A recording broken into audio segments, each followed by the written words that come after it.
If you don't learn it in your head, you're going to pay for it in your feet.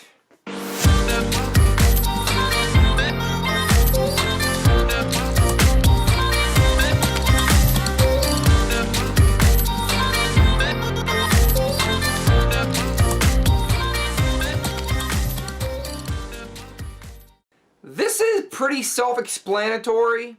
Unfortunately, I had to learn this the hard way, and I'm willing to bet many other nurses out there have learned it the hard way as well.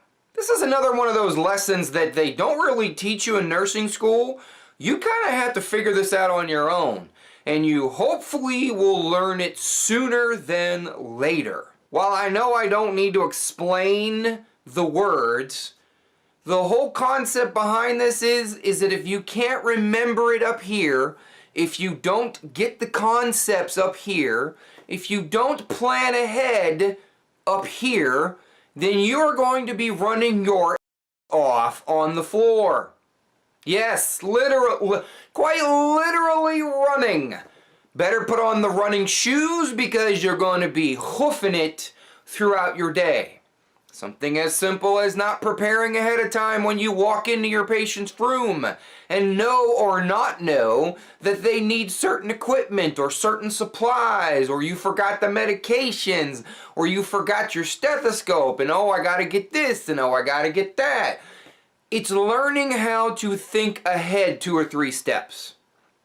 And it's unfair, I must say, it's very unfair to think that new nurses, student nurses, are going to catch on to this concept, because quite honestly, you're going to have to figure that out as time goes on. You got to have a certain amount of time under your belt before you catch on to the concept of, you know, I should probably do that before I go into the room. You also have this epiphany when you're having to care for more than 1 or 2 patients.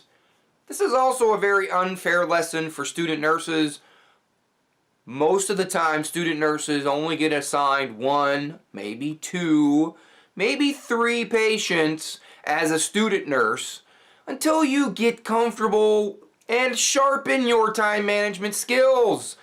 This is another one of those related topics that you either are going to sharpen your time management skills or you're going to be running your ass off. The best way to remember it up here and not pay for it down at your feet is to pay attention to what everybody else is doing. Everybody. I'm talking about everybody, not just your fellow nurses, but the CNAs, the techs, your secretaries, your unit coordinators, the doctors, the APPs, any provider, it doesn't matter. Start paying attention to how people interact and how everyone anticipates their next move. You absolutely will base your decisions on experience, but you could cheat a little bit by watching what everybody else does. Oh my God. Maybe if I plan ahead, I won't be nearly as tired and I won't walk nearly as many miles during my shift. Pass this on to that nurse that you know could benefit from a little bit of help. Share the vlog and pass it on. And as always, check your own pulse first.